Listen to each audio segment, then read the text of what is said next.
저는 어렸을 때부터 참 두통을 많이 달고 살았었어요.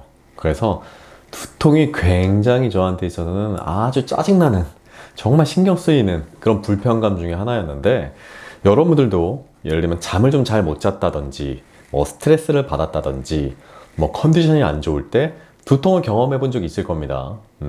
그럼 그럴 때 어떻게 하죠? 이게 두통이 막 너무 심하게 아프면 물론 뭐 진통제를 먹으면서 관리를 하겠지만, 이게 되게 애매한 경우가 있어요. 이게 진통제를 먹자니 그 정도까지는 안 아프고 또 안 먹자니 자꾸 신경 쓰이고, 딱 이제 이런 정도의 이제 두통들이 있는데, 그럴 때 이런 지압 방법을 하면 이제 도움되는 그 지압 장소 그리고 지압 방법에 대해서 한번 오늘은 말씀을 좀 드리도록 하겠습니다. 그럼 그 앞서 아주 간단하게 제가 두통이 그럼 왜 생기냐, 뭐 때문에 두통이 많이 생기냐, 이 부분에 대해서 먼저 잠깐 짚고 넘어갈 건데요. 두통은 머리 자체의 문제로 두통이 생기는 경우는 사실 평소에는 좀 드물어요. 머리 자체로 생기는 두통은 아주 극심한 통증이 생기기 동반되기 때문에 사실 일상생활이 힘들 정도의 통증이 동반됩니다. 그래서 내가 그냥 머리 좀 아픈데 이러면 머리 자체의 문제일 가능성은 굉장히 낮아요. 그러면 다른 원인 때문에 이제 두통이 생긴다고 이제 생각하시면 되는데, 가장 많이 생기는 게 첫 번째가 목 문제. 뒷목과 어깨가 많이 뭉치면서 이제 두통이 같이 생기는 이제 문제, 첫 번째가 있고, 두 번째는 소화에 영향을 많이 받습니다. 그래서 소화가 잘 안 되고 체했을 때 또 두통이 많이 생겨요. 그래서 평소 소화기가 약하고 잘 체하는 사람들은 두통이 굉장히 자주 나타납니다. 그리고 세 번째는 좀 평소에 좀 열이 있거나 압이 있는 사람이, 좀 체질적인 문제거든요. 그런 사람들이 또 두통이 자주 생기게 됩니다. 제가 사실 어렸을 때부터 두통 때문에 되게 고생을 많이 했어요. 초등학교, 중학교, 고등학교, 심지어는 군대 갔을 때까지 두통 때문에 진짜 많이 고생을 했는데, 어느 정도였냐면 저는 약간 이럴 때 두통이 생깁니다. 그러니까 물론 잠을 잘 못 자서 목이 불편해서 두통이 생긴 경우도 많았는데, 저는 유난히 햇빛을 보고 운동장에서 운동을 하면 얼굴이 새빨개지면서 두통이 막 엄청 심하게 막 욱신욱신 이런 식으로 아픈 두통이 되게 많이 생겼었어요. 물론 지금 생각해보면 그게 체질적인 문제라는 걸 이제야는 알았지만, 그리고 이제는 어느 정도 그것들을 뭐 극복하고 치료를 했지만, 그 당시에는 정말 너무 힘들었어요. 저 운동 되게 좋아했거든요. 근데 체육 시간에 운동하고 나면, 햇빛 많이 쐬고 운동하고 나면 항상 머리가 막 욱신욱신 너무 아픈 거예요.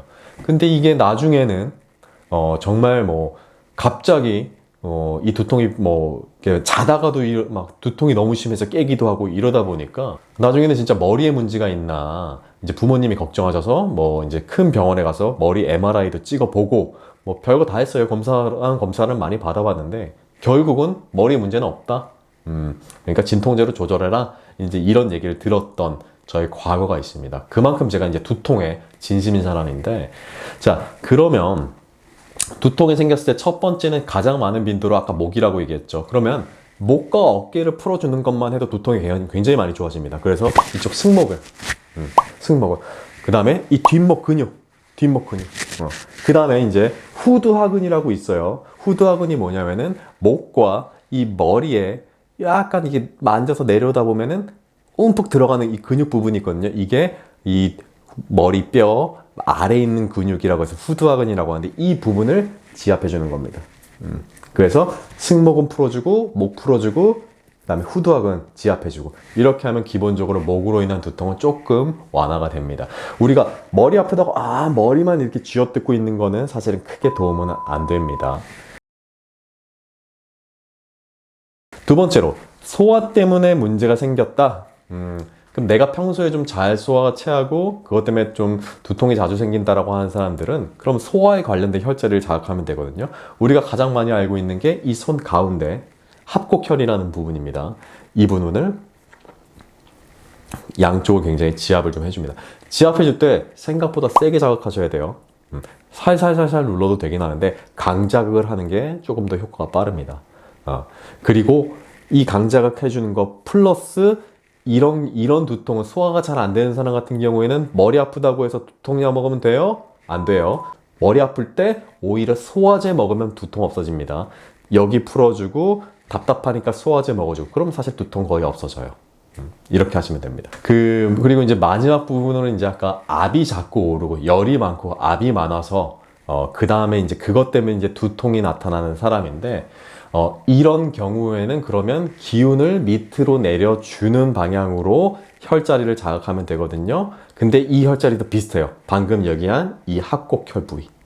그리고 후두하근이 사실은 풍지혈이라고 얘기합니다. 한방명으로. 이 풍지혈, 이쪽과 이 합곡혈, 이 두 가지만 막 자극을 해줘도 두통이 조금 완화되는 것을 느낄 수 있으실 겁니다. 오늘은 아주 간단하게 두통을 좀 관리할 수 있는 지압, 위치와 지압 방법에 대해 말씀드렸으니까 두통으로 고생하시는 분들, 저도 진짜 고생 많이 했거든요. 어떤 이런 아주 간단하지만 조금 도움되는 지압 방법으로 꼭 좀 도움을 받으시길 바라겠습니다.